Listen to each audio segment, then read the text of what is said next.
고린도 후서 5장 1절 말씀.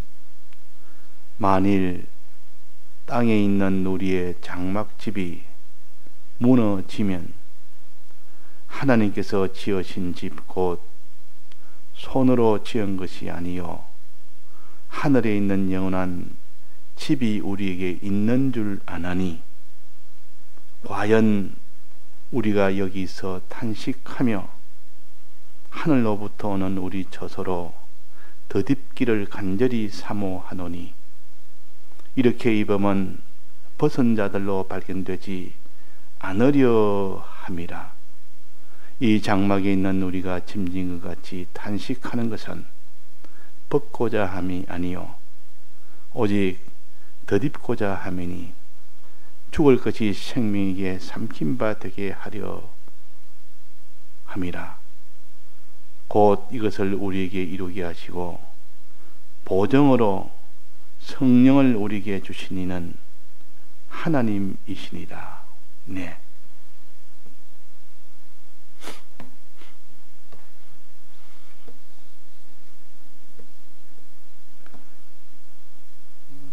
우리에게는 구속받은 성도는 소망이 있습니다. 이 소망이 성도들에게 주신 소망이기 때문에 우리가 성도가 되기 전에는 소망은 땅의 소망밖에 없었는데 이제 성도가 되고 난 뒤부터는 이제 하늘의 소망을 가지게 됩니다. 하늘에는 영원한 집이 있다. 하늘에 있는 집이 있다. 아버지 집이 있다. 그 집은 영원한 집이요 하늘에 있는 집이요 하나님이 손으로 하나님이 지으신 집이라.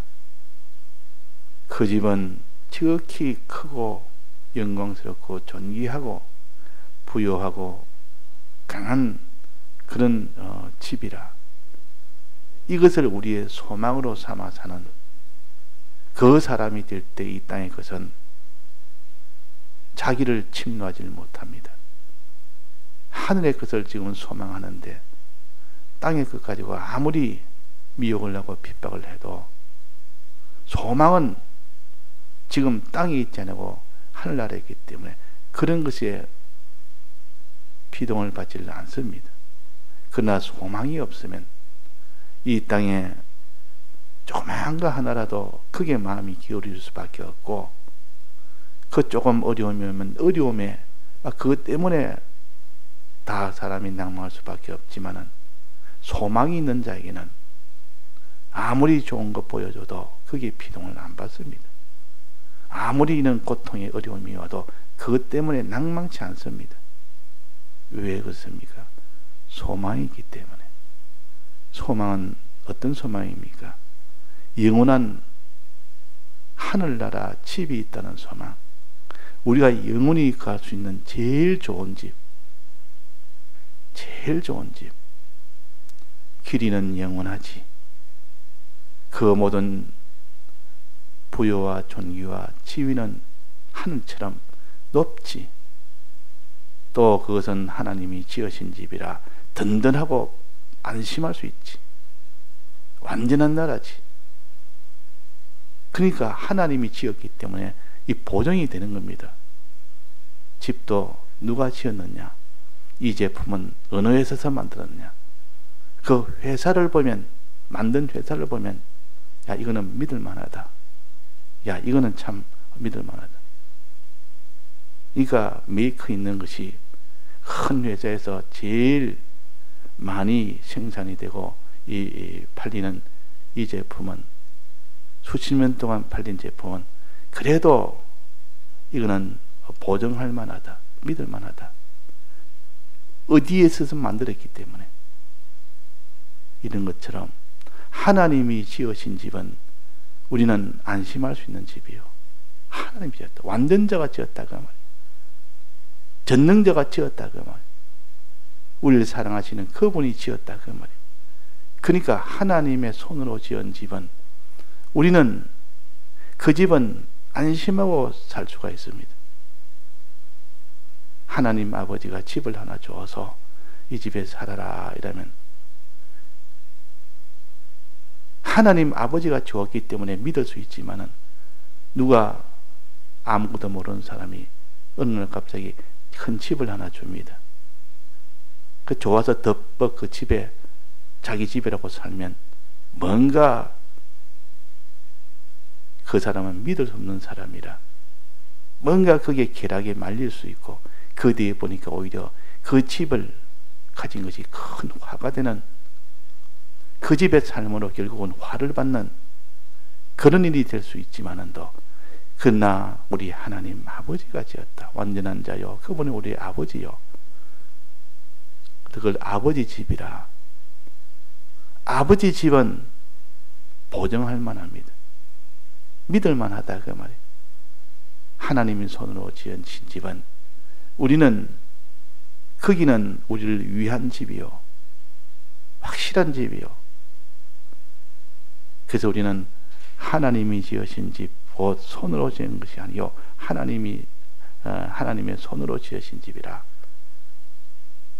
건축자가 하나님이시니까 보증이 될 만한 이런 집을 우리에게 주겠다는 것이요.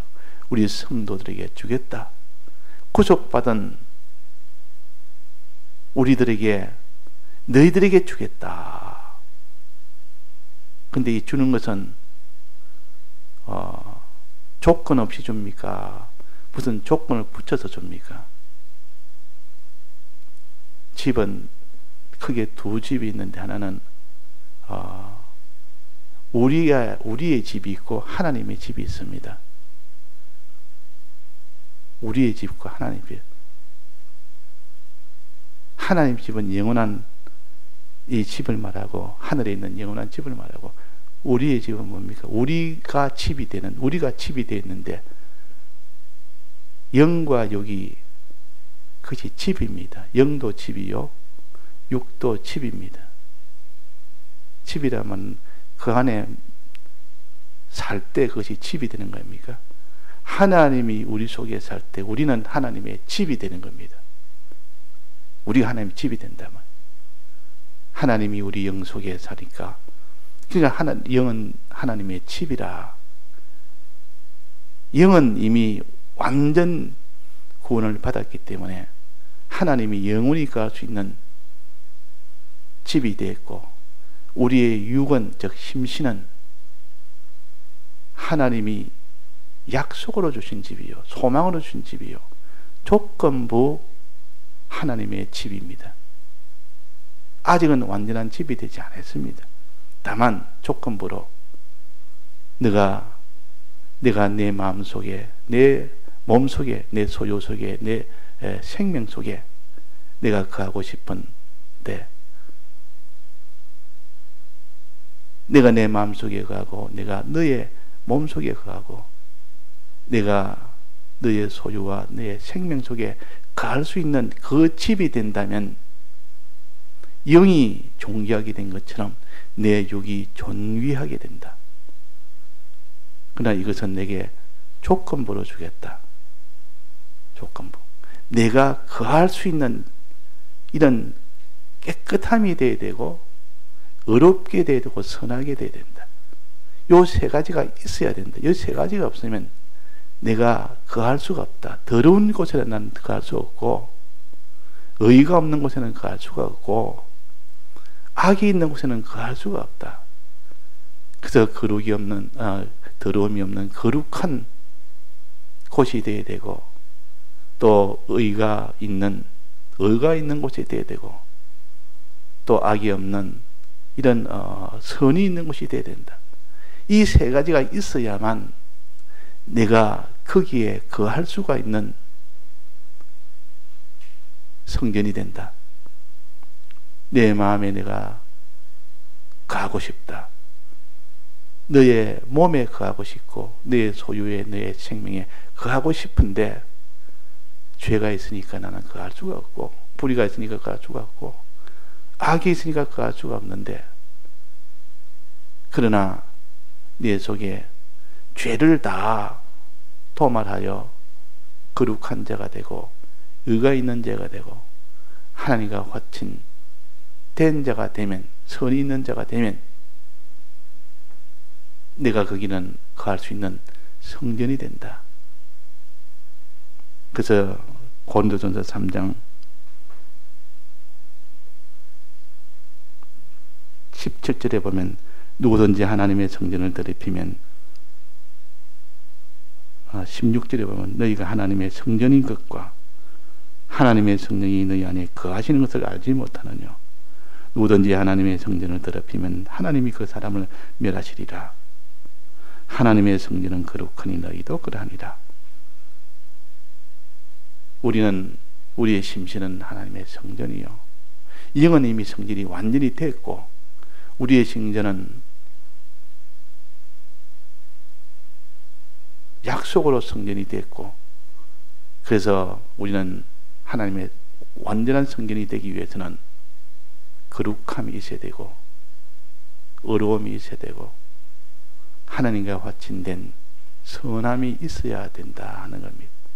그럴 때 하나님이 거하실 수 있는 성전이 됩니다. 우리가 성전이 되면 비로소 그 사람은 하나님의 집에 거할 수가 있습니다. 그 사람은 하나님 집에 거할 수가 있단 말이에요. 영원한 집에 거할 수가 있습니다. 하나님 집은 거룩한 나라요, 하나님의 나라는 거룩한 나라요, 어려운 나라요, 하나님과 화친된 나라인데, 내가 거룩이 없고 내가 이런 의가 없고 선이 없으면 거기는 영원한 집에, 하나님 집에 거할 수가 없습니다.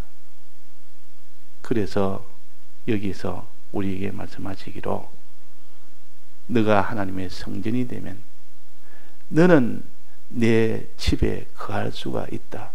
내가 너 안에 거할 수가 있는 너가 되면 너는 내 안에 거할 수가 있다. 내 집에 거할 수가 있다. 그러면 우리의 심신이 하나님 집에 거할 수 있는 조건은 내가 먼저 하나님의 이 성전이 되어야 된다. 내 심신이 하나님의 성전이 되면 너는 하나님의 집에 너가 거할 수가 있다. 사람 손이 지은 집이 아닌 하나님 손이 지은 영원한 하나님 집에 거할 수가 있다.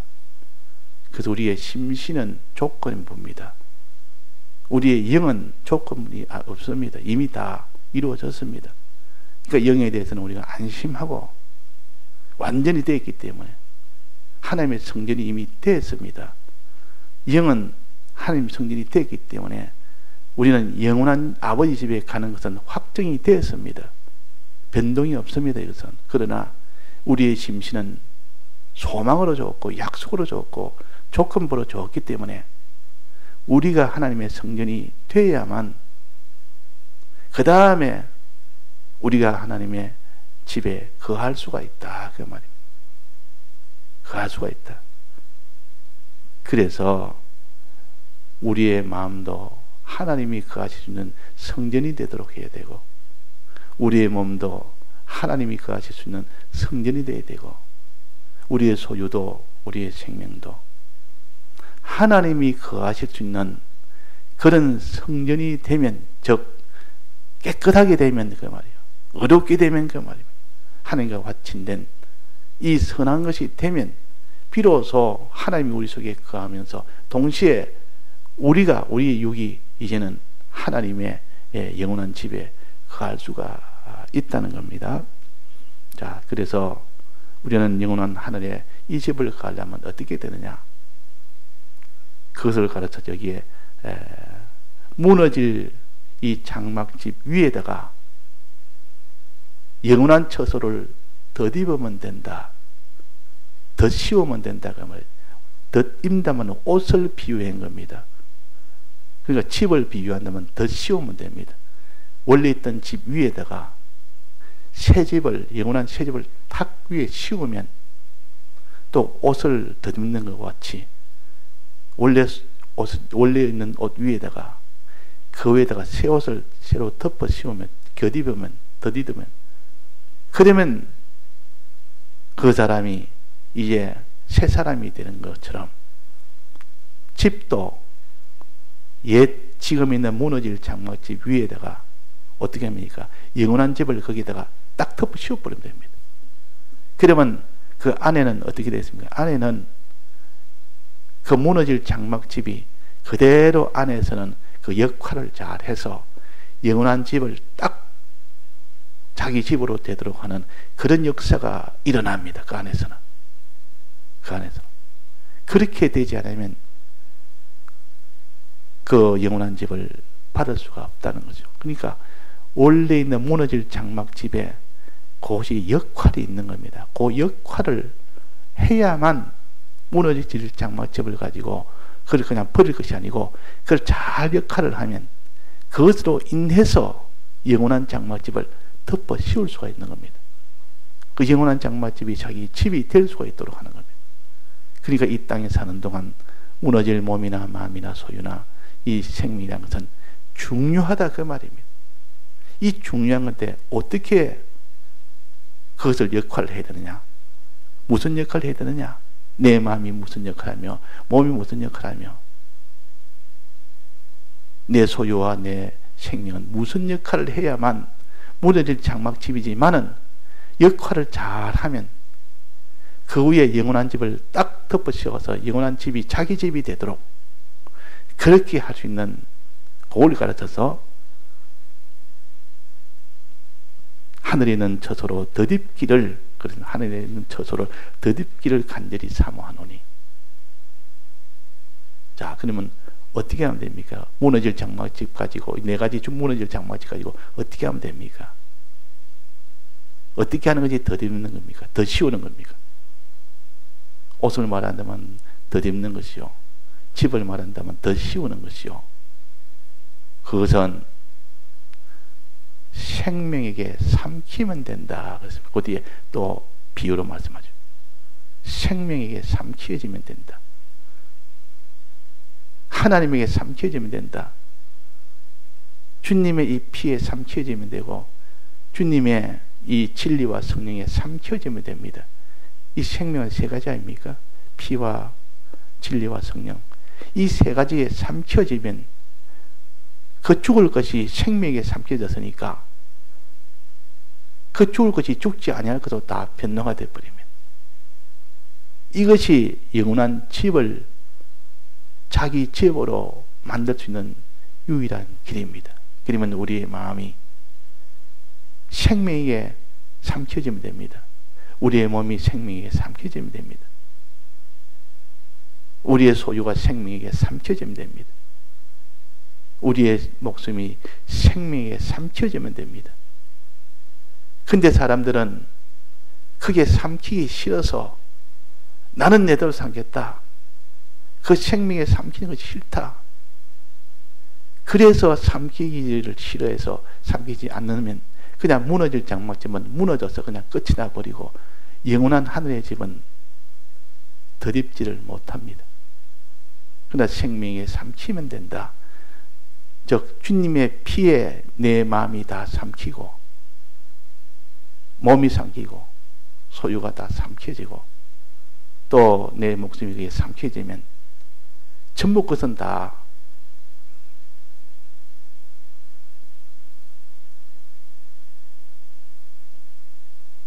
생명이 된다. 삼켜질 뻔은 생명이 된다 그 말이에요. 생명에 삼켜지니까 생명의 힘이 되는 거 아닙니까? 우리는 우리의 마음이 주님의 이 피의 은혜를 믿고 바라보고 살면 자기 마음은 이 모든 이 피에 삼켜지게 됩니다. 믿을 때 삼켜진단 말이에요. 내 마음이 주님의 피를 믿고 주님의 이 말씀의 이 약속을 믿을 때 그럴 때 이 생명이 삼켜지는 겁니다. 근데 예수님에 대해서 믿지 않으면 그 마음이나 그 몸이나 그런 것은 삼켜지지 않는 겁니다. 안 믿으면 삼켜지지 않는 것이죠. 믿을 때 삼켜지는 겁니다. 우리의 몸이라는 것도 하나님 뜻대로 진리와 성령에 순종을 해야 삼켜지는 것인데 이 마음이나 이 몸이라는 것이 진리에 순종을 안 하는 겁니다. 영감에 순종을 안 합니다. 그러면 삼켜지지 않는 겁니다. 이 생명이 삼켜진다는 것이 얼마나 영광스럽고 얼마나 참 자기한테 이렇게 큰 구원이 됩니까? 생명이 되는데 무너질 것들이 다 무너지지 아니할 것으로 영생하는 것으로 생명에게 삼키니까 생명이 되는데 이것이 얼마나 귀한 일인데 우리는 우리 마음이 예수님의 대속을 믿고 우리의 몸이 하나님 뜻대로 순종하고 이렇게 믿고 순종하는 일은 곧 생명에 삼키는 일이요. 무너질 이 몸이 무너질 마음이 생명에 삼켜지니까 또 내 소유가 주를 믿고 주의 뜻대로 행할 때 내 소유를 다 드리면 그것이 생명에 삼켜지는 것이라 그 말입니다. 드릴 때 그것이 생명에 삼켜집니다. 드린 것은 없어지지 아니하고 그 내 몸이나 소유나 내 소유를 다 드리면 그것은 생명이 다 삼켜지는 것이요. 내 목숨을 드리면 그것이 생명에 삼켜지는 겁니다. 그래서 우리가 큰 박해를 받을 때에 그 칼날이나 그 모든 핍박이나 기쁨으로 받는 이유는 생명에 삼켜지는 순간들입니다. 그것이 진리에 삼켜지는 순간이요, 영생하는 순간이요. 이 도리를 자기가 깨달아는 사람은 핍박이 오면 좋아합니다. 왜? 이제는 생명에 삼켜지는 순간이니까 이제는 자기가 영원한 생명이 이 구원을 받게 되니까 영생을 받게 되니까 영원한 집으로 덧입는 것이 되니까 그래서 우리의 마음이나 몸이나 소유나 이 목숨이라는 것을 생명에 삼키도록 합시다.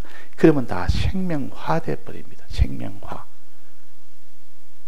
진리에 삼키고 또 영감에 삼키고 주님의 피에 삼켜버리면 그 세 가지가 생명이 돼. 이 생명이 화되어버리는 거 아닙니까? 그러니까 주님의 대속을 믿을 때 내 마음이 믿고 내 몸이 순종하고 내 소유를 다 드릴 때 그때 생명이 다 삼켜지는 순간이에요. 그때가 큰 영광스러운 아버지 집을 자기 집으로 가지는 순간이에요. 그래서 사자굴에 들어가서 큰 또 풀무불에 들어가도 그것이 생명에 삼키는 순간이기 때문에 거기서 기뻐하고 좋아할 수 있는 것이 이 구원도리가 바로 이런 겁니다. 우리가 이 구원도리를 가지고 단지 죽을 것이 생명에 삼키게 되는 이것이 영생을 얻는 방편이요. 우리의 심신이 영생을 얻는 방편이요. 우리의 소유와 생명이 영생을 얻는 방편이다 하는 겁니다. 다 같이 통성으로 기도하시다가 자유하시겠습니다.